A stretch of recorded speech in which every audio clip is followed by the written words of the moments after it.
अस्सलाम वालेकुम and welcome to game set match. I hope आप लोग खैरियत से होंगे, अच्छे से अपना ख्याल रख रहे होंगे। एंड एक और show, another show off game set match. और जब हम बात करते हैं कि क्या हो रहा है ट्राई नेशन सीरीज़ में, बिकॉज सारा फोकस इस वक्त वही है क्योंकि वहाँ से कैंपेन शुरू हुई है अब पाकिस्तान की, और ये वर्ल्ड कप का सिलसिला पूरा चलता जाएगा। तो क्या हुआ क्या नहीं हुआ ट्राई नेशन सीरीज़ के हवाले से डिस्कशन करेंगे। पाकिस्तान ने क्या गलतियां की आज, न्यूजीलैंड ने किस तरह अच्छा खेला, ये सारी डिस्कशन होगी। और भी डिस्कशन होगी यहाँ गेम सेट मैच में। मैं हूँ सबीरा पाशा और मेरे साथ मौजूद है अदील अज़हर। अस्सलाम वालेकुम एंड गुड इवनिंग आप सबको। पाकिस्तान के हजरात तो गलतियां कर रहे हो न्यूजीलैंड में, लेकिन पाकिस्तानी खवातीन जो है वो ऐसा लग रहा है कि अपनी गलतियों से सबक सीख के माशाल्लाह जी 5वीं कामयाबी इस एशिया कप में इन्होंने हासिल की। अब से थोड़ी देर पहले छाई नहीं है सिलट में सीरियसली। और अब से थोड़ी देर पहले उन्होंने श्रीलंका को भी शिकस्त दी। मैं तो यही सोच रहा हूँ, यानी वो क्या स्टेट ऑफ माइंड था जो हम थाईलैंड से मैच हार गए होंगे। लेकिन बहरहाल the good thing is that Pakistan team वैसे इस मैच से पहले ही पाकिस्तान सेमीफाइनल में क्वालिफाई कर गया था, but now the semifinal lineup is complete. Pakistan taking on Sri Lanka, India taking on Thailand in the semifinal. उसकी भी बात होगी, क्रिकेट की बात होगी। आज क्राइस्ट चर्च में पाकिस्तान को एक रियलिटी चेक मिला और न्यूजीलैंड ने ज़रा बताया पाकिस्तान को कि टेक्टिकली अभी आपको बेटा बहुत मेहनत करने की ज़रूरत है। लेकिन खैर चलें जी। एंड देन एक एक्सक्लूसिव इंटरव्यू भी आपको देखने को मिलेगा आज गेम सेट मैच में। So let's just start our discussion. और हमारे मेहमान, हमारे अपने लाला शाहिद खान आफरीदी हमारे साथ मौजूद हैं। अस्सलाम वालेकुम Lala and welcome to game set match. वालेकुम अस्सलाम सवेरा अदील, खैरियत हैं आप दोनों? बिल्कुल खैरियत से हैं लाला। सुबह सुबह जाग कर और फिर डिसअपॉइंटेड होके बस ऐसे ही हैं फिर। एक तरफ से थोड़ी मायूसी हो जाती है, दूसरी तरफ से खुशी मिल जाती है। एक तरफ टीम हार गई, दूसरी तरफ एशिया कप जीत गए माशाल्लाह से। तो ये तो चलता रहेगा। ये तो देखिए इस पे आगे बात करते हैं क्योंकि सवाल है बाकी है कि मैं भी आपकी तरह डिसअपॉइंट हुआ कि इतनी अच्छी परफॉर्मेंस नहीं रही। बिल्कुल ऐसी है। वैसे लाला तो काफ़ी आजकल अपने आप को, वैसे ही लाला नौजवान हैं, आजकल अपने आप को और बड़ा जवान फील कर रहे होंगे, नौजवान लड़कों में घिरे हुए, मेंटोर बने हुए। वैसे मेंटोरिंग का भी लाला, छोटे बच्चों के साथ इस तरह टाइम स्पेंड करना, जो हमें आपकी तबीयत समझ में आई है, आप इस चीज़ को, आप इस अपॉर्चुनिटी को का इंतजार भी कर रहे थे, मज़ा आ रहा है, एंजॉय कर रहे हैं पाकिस्तान जूनियर लीग। अब आपकी टीम भी बहुत अच्छा खेल रही है। अदिल, बात यह है कि मेरे लिए ये जगह क्यों इम्पोर्टेंट है। देखिए ये पाकिस्तान की अगर बात करें टीम की, तो ये इसी तरह ही चलता रहेगा। हारेंगे, जीतेंगे, कुछ अचानक कोई सरप्राइज दे देंगे, बहुत ही बुरा हार जाएंगे, तो ये इसी तरह ही चलता रहेगा। उसकी वजह ये है कि मुझे ये जगह क्यों पसंद है। उसकी वजह है कि यंग लड़के हैं। ये वो जगह है कि जहाँ पे जिन्होंने काफी अर्सा क्रिकेट खेली है, उनका जो होना यहाँ पे एज अ बड़े के तौर पे बहुत इंपॉर्टेंट है, ताकि दुनिया की क्रिकेट बता सके कि चेंज हो गई है। तो हमें ग्रास रूट से ही चीजों को चेंज करने की जरूरत है। अगर हमने नंबर 1 नंबर 2 पे स्टैंड करना है तो आपको, इसलिए कि दुनिया अडॉप्ट कर चुकी है इस क्रिकेट को और वो अपने डोमेस्टिक स्ट्रक्चर के अंदर उस क्रिकेट को ले आई है। तो मैं समझता हूँ कि जरूरत बहुत ज्यादा है, वरना ये इसी तरह ही चलता रहेगा। और ये वो ग्रास रूट लेवल है जहाँ पे हम इन बच्चों को बता सके कि उल्टा कैसे मारते हैं, सीधा कैसे मारते हैं। ये सारी चीजें सिखानी पड़ेगी हमें इनको। और लाला यही वो जगह है जहाँ पे हमने टेक्निक्स पे काम करना है, क्योंकि जब हम टेक्निकल एस्पेक्ट की बात करते हैं और जब हम टीम पाकिस्तान में देखते हैं तो अभी भी हमारे प्लेयर्स में इतने फ्लॉज दिखते हैं, हमारे बैटर्स में इतने फ्लॉज दिखते हैं, और जिन फ्लॉज को ऑपोजिशन पकड़ चुकी है। सवेरा, अगर आप ये जो अंडर 19 हो रही है जूनियर लीग, इसके अंदर अगर आप गोरों को खेलते हुए देखें, और हमारे वालों ने भी रन किए हैं, लेकिन गोरों को खेलते हुए देखें, उनका कॉन्फिडेंस, सबसे मेन चीज बच्चे का कॉन्फिडेंस इस उम्र के अंदर, इतने कॉन्फिडेंस से वो लड़के खेलते हैं। उनका नजर आ रहा होता है कि टेक्निक भी ठीक है, मार भी रहे हैं, सिंगल डबल भी कर रहे हैं, गेम अवेयरनेस भी अच्छी है। तो ये चीज जो है ये मेरे ख्याल में बहुत काम आने वाली है। और ये चीज को हमारे, देखिए मैं पहले भी बात हुई है कि इस मुल्क के अंदर टैलेंट बहुत आता है, लेकिन जाया भी उसी हिसाब से ही होता है। तो जो हमारे जो अकेडमी स्ट्रक्चर है, अकेडमी के अंदर इन बच्चों की ग्रूमिंग होनी चाहिए। इनको इनकी स्किल्स के ऊपर बहुत ज्यादा काम करने की जरूरत है।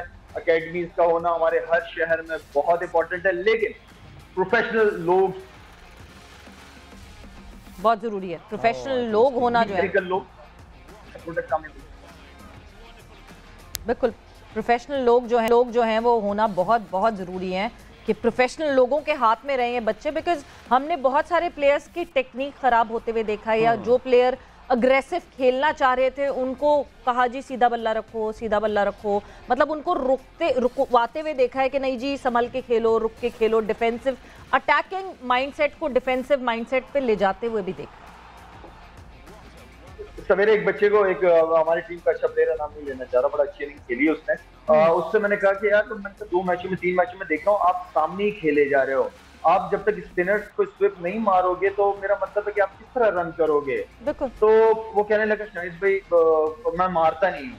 मैंने कहा आपको किसी ने कहा भी नहीं है कि आप ना मारो, कुछ नहीं होता, आपको रन करने पड़ते हैं। कह रहे नहीं मुझे किसी ने बताया नहीं, उन्होंने कहा कि सीधा सीधा सामने सामने खेलो। तो मैंने कहा मेरे बच्चे फिर तो आप रन करना आपके लिए थोड़ा सा मुश्किल हो जाएगा, आपको ये स्विप शॉट इसलिए कि स्पिनर्स की आपने लाइन को डिस्टर्ब करना है, आपके sweep shot and reverse shot, ये सारी शॉटें आपको प्रैक्टिस करनी पड़ेंगी। आप मैच में डायरेक्ट नहीं कर सकते, आप जितना प्रैक्टिस करोगे उतना अच्छा करोगे।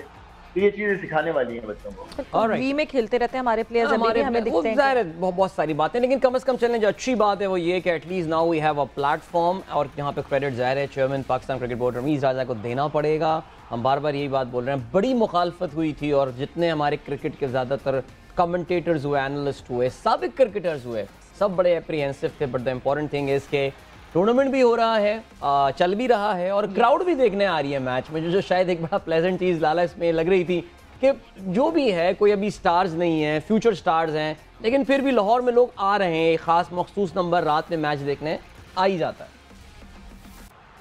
मेरे ख्याल में जिस मकसद के लिए क्रिकेट कराई जा रही है बहुत बड़ा मकसद हो सकता है अगर प्रोफेशनल तरीके से इसको लेके जाए। ये बहुत बड़ा, इससे पाकिस्तान को जिस तरह PSL से लड़के आए, ये वो लेवल है कि जहां से आपको टैलेंट नजर आएगा, उनको प्लेटफॉर्म मिलेगा, वो आएंगे, दिखाएंगे, क्राउड आएगा, प्रेशर में खेलेंगे, मैच का प्रेशर, एटमॉस्फेयर, वो चीज क्रिकेटर्स के साथ। तो सीखने के लिए तो यहाँ पे बहुत कुछ है, बहुत कुछ है। और जो टैलेंट आपको देखिए मिल जाता है, असल चीज ये है कि बोर्ड का रोल हमेशा से बहुत इंपॉर्टेंट है।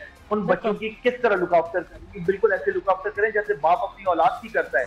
ये प्रोडक्ट है, ये आपके मुल्क का फ्यूचर टैलेंट है, तो हमें इन बच्चों का ख्याल बहुत रखना पड़ेगा। ये बहुत बड़ी जिम्मेदारी है हमारे ऊपर। बिल्कुल। और जिस तरह हम PGL की बात कर रहे हैं तो रमीज राजा का ये एक कॉन्सेप्ट था और एक चीज़ थी जिस पे वो बड़ा फिक्स थे कि हाँ जी पाकिस्तान जूनियर लीग होनी है। बट रमीज राजा से गुफ्तगू की कादिर ख्वाजा ने, हमारे कोरस्पॉन्डेंट, और क्या वो गुफ्तगू हुई, क्या बात हुई, वो आपको हम सुनवाते हैं, दिखाते हैं और हम भी देखते हैं आपके साथ। मेरे साथ इस वक्त पाकिस्तान क्रिकेट बोर्ड के वो चेयरमैन मौजूद हैं जो जिनको कम अरसा हुआ है पाकिस्तान क्रिकेट बोर्ड के चेयरमैन बने, और इसी के साथ साथ पाकिस्तान क्रिकेट की साख उन्होंने काफ़ी हद तक बेहतर कर दी है और कई ऐसी चीज़ें मजीद पाकिस्तान क्रिकेट में इंट्रोड्यूस करवाई हैं जिसकी वजह से पाकिस्तानी क्रिकेटर्स और पाकिस्तान क्रिकेट बोर्ड को बेहद फ़ायदा हुआ है। बहुत शुक्रिया सर आपका टाइम देने का। सबसे पहले आपको मुबारक हो, पाकिस्तान जूनियर लीग आपका ख्वाब था जो अब शुरू हो चुकी है, बड़ी ज़बरदस्त उसको हाइप भी मिल रही है, बच्चे जिनको मौका नहीं मिलता था परफॉर्मेंस दे रहे हैं। ये आइडिया सर थोड़ा सा डिस्कस कीजिएगा कि आइडिया कहाँ से आया और इसकी प्रमोशन जो है खास तौर पर कितना फ़ायदा देगी बच्चों को। देखिए आइडिया आया कि प्रोसेस के थ्रू हम सुपरस्टार्स निकालना चाह रहे थे, क्योंकि कब से पाकिस्तान में चल रहा है कि एक सीज़न होता था जहाँ पे बेइंतहा टैलेंट आ जाता था, फिर आपके अगले कई सालों में टैलेंट निकलता नहीं था और उसकी वजूहत किसी को नहीं पता थी। और मैंने देखा है वेस्ट इंडीज़ क्रिकेट को दम तोड़ते हुए, इसलिए कि प्रोसेस नहीं था, नेचुरल अबंडेंट टैलेंट था। वो टैलेंट ड्राइव जब हुआ, जब वहाँ के वेस्ट इंडीज़ ने जाके बास्केटबॉल अमेरिका में खेलनी शुरू कर दी और ऑप्शंस उनके पास हो गए, तो अब देखें वेस्ट इंडीज़ की टीम कहाँ है। सो हमारे पास एग्जाम्पल्स हैं और इन एग्जाम्पल्स को सामने रखते हुए सीखने की ज़रूरत थी। तो जब 100 बेस्ट हम बच्चों का इंतखाब किया तो उसका मकसद ही यही था कि 10 साल की बच्चे की जब उम्र हो तो वो अपना करियर ऑप्शन क्रिकेट को नॉमिनेट कर ले, और फिर इसके बाद जो जूनियर लीग है इसमें जाके इनकी और ज़्यादा ब्रशिंग अप हो, और ज़्यादा क्रिकेट की ये समझें क्रिकेट खेलते कैसे हैं, स्मार्टनेस। डग आउट में आप जब ग्रेड्स को बिठा देते हैं तो उससे बच्चे को, अगर सर विवियन रिचर्ड्स पीछे आके शाबाश देता है, उससे बड़ा तो लम्हा नहीं उस बच्चे के लिए हो सकता। आगे चल के फिर जो इमर्जिंग एक कैटेगरी है PSL की, उसमें ये बच्चे सारे आप देखिएगा सब शामिल होंगे। अच्छा सर, इन बच्चों का तो आपने मुस्तकबिल रोशन कर दिया है, अब बात करते हैं वुमेन क्रिकेट की। जो अब वुमेन लीग करवाने का वो भी एक एक्स्ट्रा ऑर्डिनरी है, और मतलब जिसको हम अपनी जुबान में दबंग स्टाइल से कहते हैं कि वुमेन को कोई भी इंडोर्स नहीं करता। रमीज राजा ने ही क्यों इसको इंडोर्स किया? देखें जी, बड़ा ज़बरदस्त इंटरेस्ट है, और मेरा जो लिटमस टेस्ट होता है ना मेरी परफॉर्मेंस का, या जो लोग समझते हैं कि मुझे क्या करना चाहिए, या तो वो होता है एयरपोर्ट लाउंज में, क्योंकि वहाँ पे सब किस्म के लोग आए होते हैं। तो कई माएँ जो हैं अपनी बच्चियों के साथ आती थी कि जी इसको क्रिकेट का शौक़ है तो क्या करें। सो मेरे पास कोई ख़ास जवाब नहीं होता था, क्योंकि हमारे यहाँ अभी स्ट्रक्चर जो है वो सही तरह से डेवलप नहीं हुआ। तो मैं समझता हूँ कि ये अगर हम माइलस्टोन सामने रखते हैं और अचीव करते हैं, इससे बेइंतहा लड़कियों को शौक पड़ेगा और हमारे ऊपर भी एक तरह से प्रेशर क्रिएट होगा कि हम पूल बढ़ाएं। जब हम पूल बढ़ाएंगे तो फिर फर्स्ट क्लास क्रिकेट भी होगी, इनको क्रिकेट एसोसिएशंस के साथ लगाएंगे, अंडर 19 पे काम करेंगे, टूर्स ज़्यादा होंगे। तो ये बेमानी सी अभी जो हम इधर से उठा के जैसे होता है ना कि खाने पूरे करते हैं, अब एक प्रोसेस के तहत जैसे कि हम मेंस की क्रिकेट करा रहे हैं, विमेंस की भी करवाएंगे। अच्छा सर, हमारे पास एशिया कप की मेज़बानी है, तो बाकी कंट्रीज़ का तो कंफर्म है आएंगी। जो हमारी पॉलिटिकल लिहाज से एक आती है रिफ्ट भारत के साथ, क्या वो आप समझते हैं कि आप उनको कन्विंस करने में, जिस तरह न्यूजीलैंड और उनके लिए इंग्लैंड के लिए स्टार्स लिया, भारत को कन्विंस करने में कामयाब होंगे कि वो यहाँ पर पाकिस्तान आकर खेलें? देखिए, बहुत बड़ा ब्रेक थ्रू होगा अगर वो आते हैं। मुझे नहीं पता कि अभी पॉलिटिकल सिचुएशन वहाँ पे क्या है या हमारे यहाँ क्या बनती है। लोग तो एज्यूम कर रहे हैं ना कि वो वहाँ पे ज़्यादा मुश्किलात है। असल में इतनी ज़्यादा दूरियाँ हो गई अनफॉर्चुनेटली कि यहाँ के ऊपर भी एक प्रॉपर होमवर्क की ज़रूरत है और अंदर बैठ के हमने भी डिसीजन लेने होंगे। बट क्रिकेट मेरे हिसाब से एज एन एक्स क्रिकेटर मैं आपको बता सकता हूँ, फैंस एक दूसरे से मोहब्बत करते हैं, क्रिकेटर्स एक दूसरे से मोहब्बत करते हैं। क्रिकेट जो स्पोर्ट है ये बाउंड्रीज को पार करती है, और अगर इस स्पिरिट से देखा जाए तो बिल्कुल उनको आना चाहिए। इसलिए कि जब यहाँ पे आएंगे तो देखेंगे कि सारे पाकिस्तानी उनको वेलकम करेंगे। शाहीन शाह अफरीदी इंजरी का शिकार होते हैं, उसके बारे में थोड़ा सा बताइएगा कि पाकिस्तान और इंडिया का जो 23 को मैच होने जा रहा है मेलबर्न में, शाहीन इन एक्शन होते हुए दिखाई देंगे इंशाल्लाह। इसलिए कि मेरी बात हुई थी, वो कह रहे हैं मैं बहुत फिट हूँ, इससे ज़्यादा मैं फिट कभी फील नहीं किया है, और जज्बे के साथ वो वापसी कर रहे हैं। 90% पे आजकल बॉलिंग कर रहे हैं, वो मुझे वीडियोस भिजवाते हैं वो। सो हम भी केयरफुल हैं, इसलिए कि ये देखें एक मैच की बात नहीं है, ये करियर की बात है। और नी जो है वो बड़ा एक सेंसिटिव एक आपका जॉइंट होता है फास्ट बॉलिंग के लिए, क्योंकि आपका पाँव पड़ता है, पाउंड करता है क्रीज पे बार बार। सो बहुत ज़्यादा हमें भी एहतियात करना है, क्योंकि वो तो जोशीलेपन में खेल जाएंगे, इसलिए कि अभी बच्चे हैं वो। और वो इंडिया इतना बड़ा स्टेज है कि वो उसके खिलाफ फिर से मैन ऑफ द मैच शायद बनने के लिए कोशिश करेंगे, आई एम श्योर, क्योंकि वो स्पिरिटेड है। आपने देख लिया PSL में जिस तरह से वो कप्तानी करते हैं, इधर गिरते हैं उधर गिरते हैं। सो उनको भी हम थोड़ा सा और समझाने की ज़रूरत है, ताकि पता करेंगे कि कितने % फिट हैं, क्या है। मगर उनको प्रोग्राम सब पता है कि वो कब ऑस्ट्रेलिया आएंगे, 2 प्रैक्टिस मैच खेलेंगे, असेसमेंट होगी और फिर इंशाल्लाह इंडिया के खिलाफ भी खेलेंगे। अच्छा सर, हमने देखा है कि पाकिस्तान की जो टीम है वो इंडिया के खिलाफ पहले कभी किसी बड़े मेजर टूर्नामेंट में इस तरह उन्होंने आउट क्लास नहीं किया जिस तरह अब करना शुरू हो गई है। क्या आप समझते हैं कि जो प्लेयर्स हैं हमारे मिडिल ऑर्डर की, खास तौर पर आजकल बड़ी तनकीद हो रही है उस पर, लेकिन एक प्लेयर अगर परफॉर्म नहीं करता तो दूसरा हमने देखा है कि उसकी जगह परफॉर्मेंस दे देता है। आपको कोई रिजर्वेशन है मिडिल ऑर्डर पे कि या चेंजेस की जो बात होती है उस पर कोई थोड़ा सा? देखिए, पहले तो इंडिया को जो हम जीते हैं मैचेस, ये तो बड़े अरसे के बाद हुआ है। सो एक तो इस टीम की तारीफ करनी चाहिए, क्योंकि ये स्किल्स की ज़्यादा बात नहीं थी, शायद स्किल की भी थी। इंडियन स्किल लेवल में हमसे बहुत आगे हैं, अभी भी बैटिंग में आगे हैं वो, मगर मेंटल एक ब्लॉक था जिसको कि क्लियर करना था, और वो किया इस टीम ने एक यंग कैप्टन के नीचे। क्योंकि जैसे मैंने कहा ना कि अगर आपको कप्तान को आप स्ट्रांग करते हैं तो फिर वो टीम को लेके जाता है और उसकी ओनरशिप कंप्लीट होती है।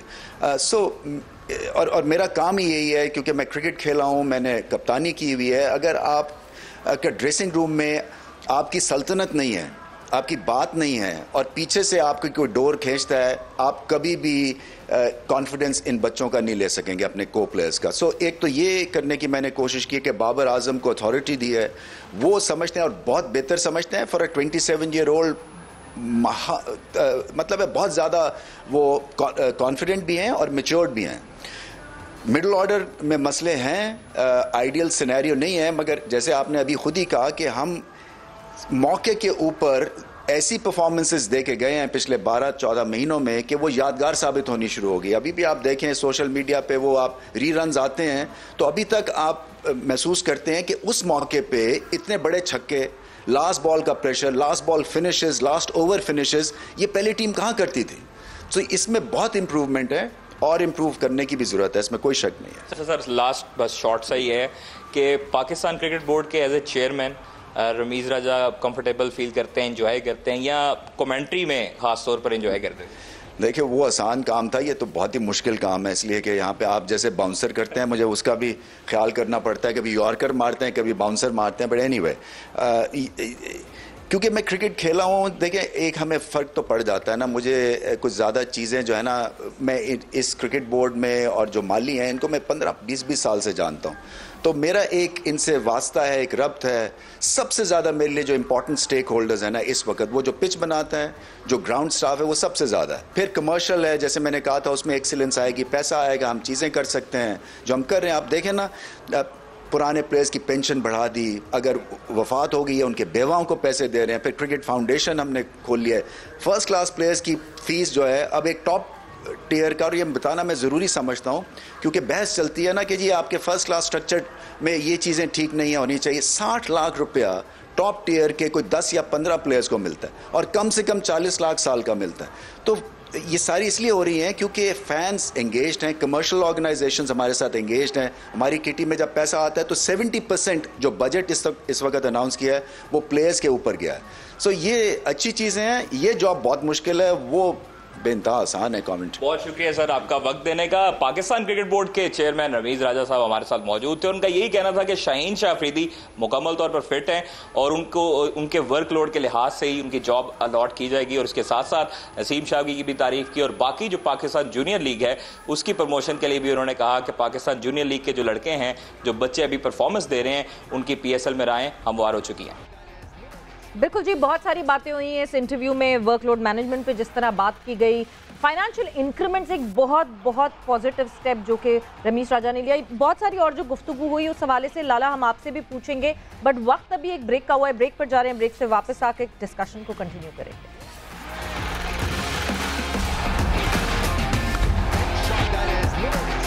हुआ कि match game set match Adeel Savera आपके साथ हैं। इस ब्रेक से पहले रमीज राजा साहब की एक्सक्लूसिव टॉक आप सुन रहे थे कादर ख्वाजा के साथ, और लाला भी हमारे साथ मौजूद हैं और लाला भी जो हैं वो ये टॉक सुन रहे होंगे रमीज की। ज़ाहिर लाला, इसमें कोई शक तो नहीं है, रमीज बात करते हैं, मीडिया सेवी आदमी है, उनको पता है क्या बोलना है क्या नहीं है, कि नॉर्मली मेक सेंस।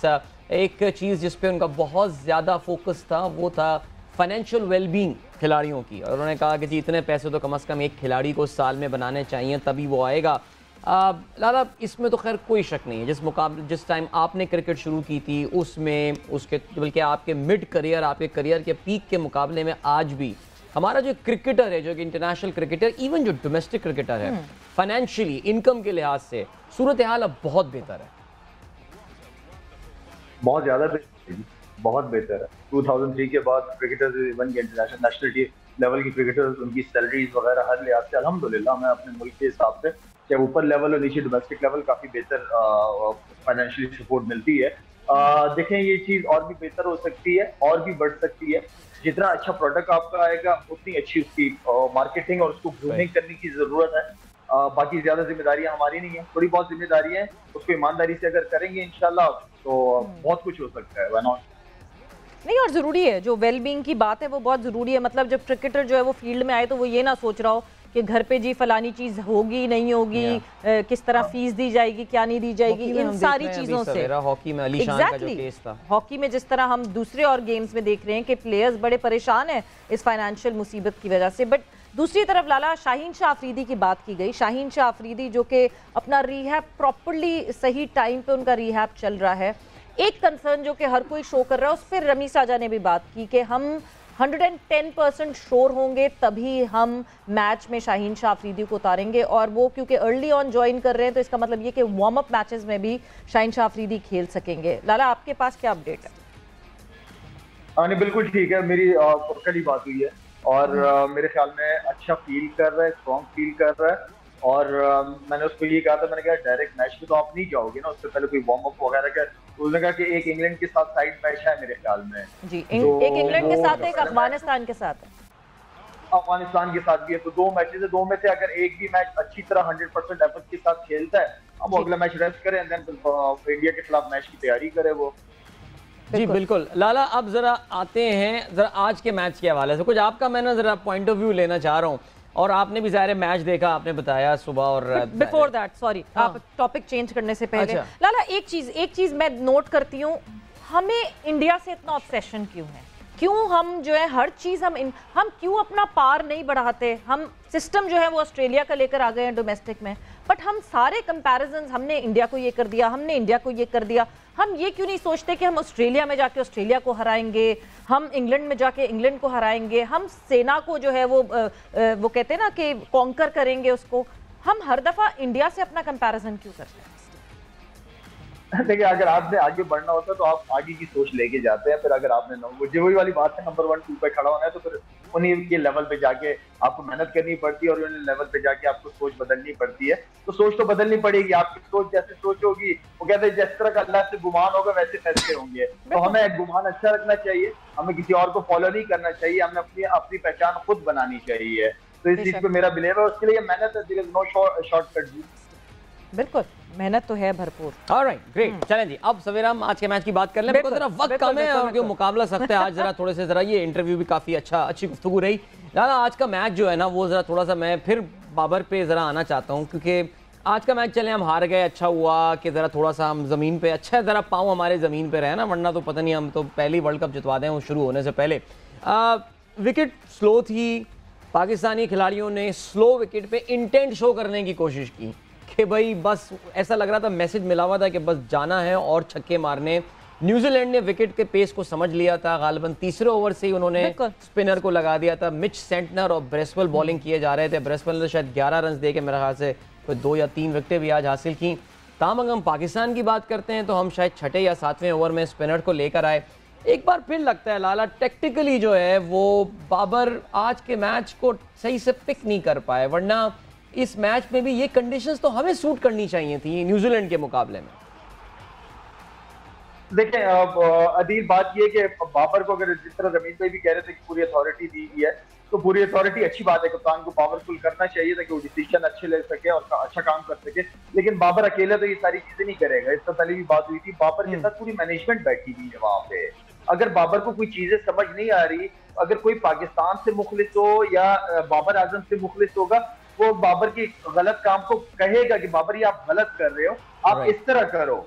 तो मेरे ख्याल में ये मैनेजमेंट आपस में कप्तान की कोऑर्डिनेशन क्या चलती है, इसमें सिर्फ कसूर मैं बाबर आजम को नहीं ठहराऊंगा अगर वो गलत डिसीजन ले रहा है। पूरी मैनेजमेंट है, प्रोफेशनल लोग आपके इर्द गिर्द जमा हुए हैं, आप सिर्फ बाबर को ब्लेम नहीं कर सकते। अगर आप मैनेजमेंट से बात करें, वो कहेंगे कि जी हम मशवरे के साथ कर रहे हैं। और असल चीज ये कि मैनेजमेंट से पूछना चाहिए कि कहाँ पे वो गलतियां कर रहे हैं, और गलतियां कर रहे हैं तो कौन बता रहा है उसको। और लाला यही सबसे बड़ा मसला है कि हम कंडीशंस को अंडरस्टैंड नहीं कर पा रहे। मतलब एक्चुअली लगा ऐसे ही कि ये हुआ कि तैयारी मैथ के पेपर की थी और साइंस का पेपर आ गया। सो बिल्कुल ही जी इंटेंट शो करनी, बट वो इंटेंट उस विकेट पे रिक्वायर्ड उस तरह वो अप्लाई नहीं कर सकते थे कि आप बड़े बड़े शॉट मारने जाएं। मगर जहां हम बड़े शॉट मारने की बात करते हैं, लग ऐसा रहा था कि नहीं, विकेट पे कहीं भी कोई 6 तो कोई मार ही नहीं पाएगा, बिकॉज एक भी 6 हमने इस इनिंग में जो है एक भी छक्का नहीं लगाया। बट दूसरी तरफ से जब न्यूजीलैंड बैटिंग करने आई तो ऐसे लगा जैसे कि ड्रॉप इन पिच कोई और बदल दी गई है, क्या हुआ है, और पिच तब्दील हो गई और फिन एलन ने जो है वो अकेले 6 छक्के मार दिए। देखिए पिच हो गई, गलत डिसीजन हो गया, वेदर हो गया, ये एक्सक्यूजेज हैं क्रिकेट के अंदर। अगर आपने पहली माइंड बना लिया कि यार इससे कुछ नहीं होगा तो फिर कुछ नहीं होगा। अगर आप पॉजिटिव तरीके से, अभी मैंने जैसे देखा सवेरा हर एक ने सारों ने ज्यादा बॉलें खेली हुई है, रन कम है लेकिन बॉलें उड़ा तो बराबर खेली है। तो आप देखिए पिच जैसे भी हो, आपने बॉलर पे तो अटैक करना ही करना है ना, आपने बॉलर को प्रेशराइज तो करना ही है ना, चाहे पिच जैसी भी हो। अगर पिच बॉलर की फेवर में, बॉलर तो वही करता रहेगा जब तक आप बताओगे नहीं अपनी बॉडी लैंग्वेज से कि मैं छोड़ूंगा नहीं उसको, मैं अटैकिंग क्रिकेट खेलूंगा, पिच जैसी भी हो कोई बात नहीं। तो ये चीज तो आपको दिखानी पड़ती है ना, लड़ना तो पड़ता है सामने वाले से, अदरवाइज आप बहुत पीछे रह जाओगे, फिर ज्यादा बॉलें खेलोगे। यस, 51 डॉट बॉल्स हमने, यानी 8.3 ओवर्स हमने डॉट बॉल्स खेले हैं। बट मौसम की आप लाला बात कर रहे हैं, मौसम की बात आज मोहम्मद यूसुफ ने भी की प्रेस कॉन्फ्रेंस में जब वो आए। एक मौसम की उन्होंने बात की जिससे मुझे ऐसा लगा कि सारी जिंदगी मैं कुछ अलग समझती थी, मगर उन्होंने जो बताया वो कुछ अलग था। आप अगर उसको क्लैरिफाई थोड़ा सा कर सकें, अगर हम देख सकें वो क्लिप, और फिर हम आपसे पूछते हैं। लाला, हमारे बैटिंग कोच बहुत respectable the legend for Pakistan Mohammad Yousuf कहते हैं कि धूप निकली हुई थी तो बैटिंग करना बहुत मुश्किल हो गई थी, ओवरकास्ट कंडीशन आई हमारी बॉलिंग करते हुए तो बॉल जो है वो बल्ले पे आना शुरू हो गई। आप अगर ये एक्सप्लेन कर सके प्लीज। मेरे ख्याल में आई थिंक यूसुफ का मतलब कुछ और ओवर निकल गया होगा उसके मुंह से, लेकिन मेरे नहीं ख्याल की वो जो बात की है कि शूट कर दी, इसलिए कि जब सूरज निकला पिच अच्छा होता है तो बैटिंग अच्छी होती है। क्लाउड जब हो तो ball team swing fast bowler enjoy करते हैं उस कंडीशन को। मेरे ख्याल में मुझे उम्मीद नहीं कि यूसुफ ने इस तरह बात की होगी, कोई गलतफहमी हो गई। बिल्कुल, पाकिस्तान जब बैटिंग कर रहा था उस वक्त सन वाज शाइनिंग, वो जो मैच का आगाज हुआ था उस वक्त बड़ी चमकदार सी धूप निकली हुई थी, बहुत कंफर्टेबल कंडीशंस वहां पे, इवन दो वहां का वेदर काफी क्राइस्टचर्च का जो है वो ठंडा है। आई थिंक यूसुफ का एक और भी हमारे पास शॉट है जिसमें उन्होंने अपनी बैटिंग की प्लानिंग के हवाले से बात की है। तो टॉप सीक्रेट प्लानिंग है लाला, कोई बता नहीं सकते क्योंकि फिर कॉपी हो जाएगी क्या उसमें। तो मेरा ख्याल से आई थिंक प्लान सीक्रेट होते हैं, कोई बहुत सीक्रेट प्लान है, कोई बता नहीं रहा हो। देखिए प्लान होते हैं, देखिए वो प्लान बनते हैं, मीटिंग्स होती हैं, लेकिन असल चीज ये कि प्लान जब तक एग्जीक्यूट नहीं होगा तो उस प्लानों का फायदा नहीं ना। एग्जीक्यूशन सबसे ज्यादा इंपॉर्टेंट चीज है और वो प्लेयर्स ने करनी है जो नहीं। तो वो कह रहे हैं कि हमारे बैटर्स प्लान के तहत खेले, ही अग्रीड टू द फैक्ट कि हमारे प्लान के तहत ही खेले बैटर्स।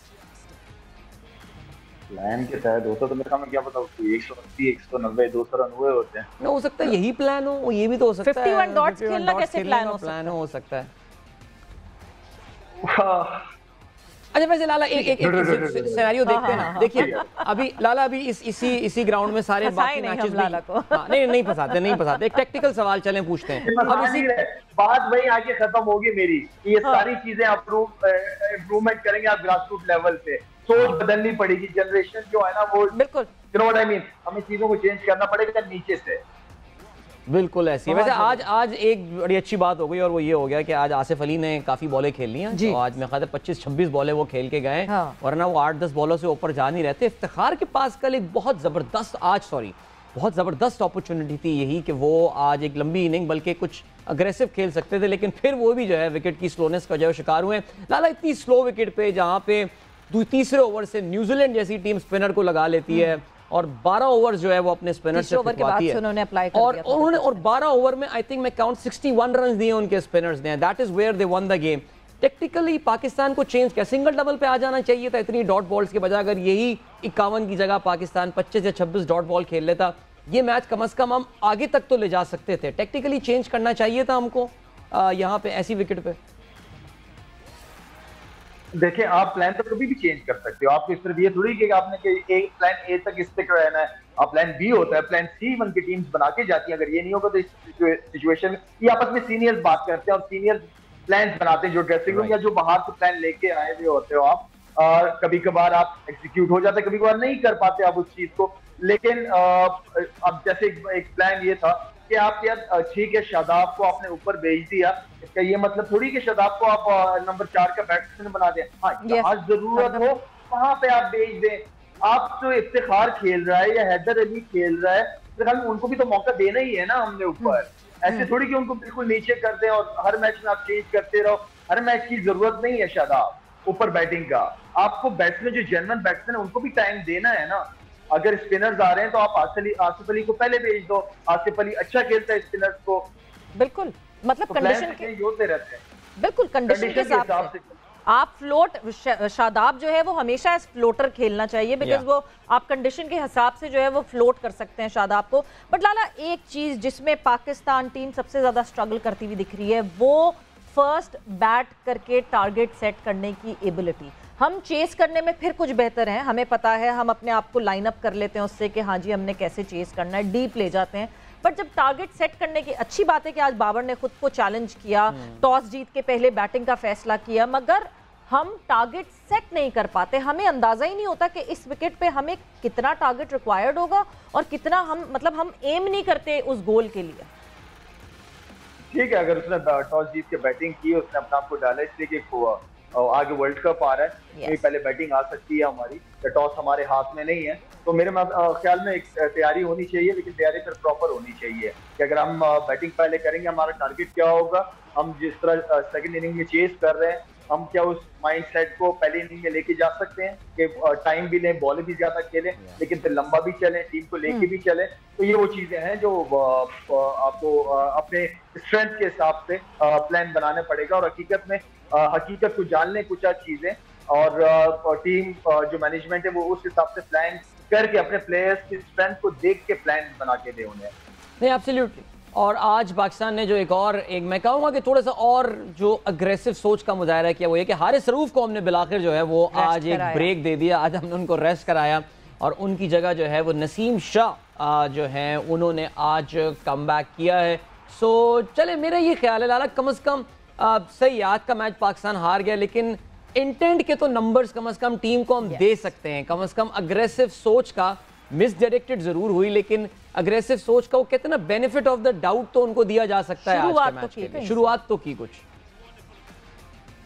देखें, एटलीस्ट छोटा सा हमें पॉजिटिव चीज नजर आ गई। तो ये जो पॉजिटिव चीज हम चाह रहे हैं कि ज्यादा से ज्यादा नजर आए और ताकि रिजल्ट भी पॉजिटिव आए। बिल्कुल, ये डेफिनेटली रिजल्ट पॉजिटिव आने के लिए आपको एक पॉजिटिव थॉट चाहिए, और आप किसी चीज़ पे अमेंड कर रहे हैं, आप एक्सेप्ट कर रहे हैं कि हाँ जी ये चीज़ हम गलत कर रहे थे, इसको सही करने की कोशिश करते हैं। बट लाला, जो आप बार बार आप ये एक बात कहते हैं कि सबको मिलके हेल्प आउट करना पड़ेगा, बाबर अकेले डिसीजंस नहीं ले सकता। हमें पता है कि कैप्टनसी में फ्लॉज हैं बाबर के, और उन कैप्टनसी फ्लॉज को हमारी कोचिंग स्टाफ ने पूरा करना है, हमारे हेड कोच ने पूरा करना है। बट आपको कभी कभार लगता है कि ये सब क्या या तो एक पेज पे नहीं है, या फिर पता नहीं क्या बाबर उनकी सुनते नहीं हैं, या वो सजेशन देते नहीं हैं। मतलब मुझे समझ नहीं आती ये बात कि क्यों जब इतने जब आप रिजल्ट नहीं दे रहे होते हो ना, जब आप रिजल्ट नहीं दे रहे होते हो ना और इस तरह की परफॉर्मेंस सामने आ रही होती है, फिर यही लग रहा होता है कि ड्रेसिंग रूम के अंदर कोई ना कोई इशू है, कोई प्रॉब्लम है। देखें, जब जीतते हो तो सारे साथ हो जाते हो, जब आप हारना शुरू हो जाते हो तो फिर चीजें निकल रही होती, सही जगह पे मतलब सही आ नहीं रही होती सामने। तो मेरे ख्याल में ये किसी, जिस तरह ये पाकिस्तान किसी एक का नहीं है, ये पाकिस्तान हम सब से, हम सब मिलकर चलाएंगे। टीम की भी वही एग्जाम्पल है, आप सब मिलकर चलाते हो, आप अच्छे रिजल्ट निकालने के लिए एक दूसरे के साथ नेक नियती ईमानदारी के साथ काम करते हैं। और जब आप इस नियत से काम करते हैं रिजल्ट अच्छे आते हैं, अल्लाह इज्जत देता है सबको। बिल्कुल, और रिजल्ट जो है हम एक्सपेक्ट करते हैं कि अच्छा है, बिकॉज एक बहुत अच्छी चीज है इस टीम में, और वो अच्छी चीज ये है कि वो सेलिब्रेट कर रहे हैं, ये प्लेयर्स एक दूसरे को बहुत सेलिब्रेट कर रहे हैं। ये एक बहुत पॉजिटिव और बहुत अच्छी बात है। लाला, थैंक्स अ लॉट आपके टाइम का, और वक्त यहाँ पे गेम सेट मैच का खत्म हो गया है। सवेरा और अदील को इजाजत दीजिए, अपना बहुत बहुत ख्याल रखिएगा। टेक केयर, बाय बाय, अल्लाह हाफ़िज़।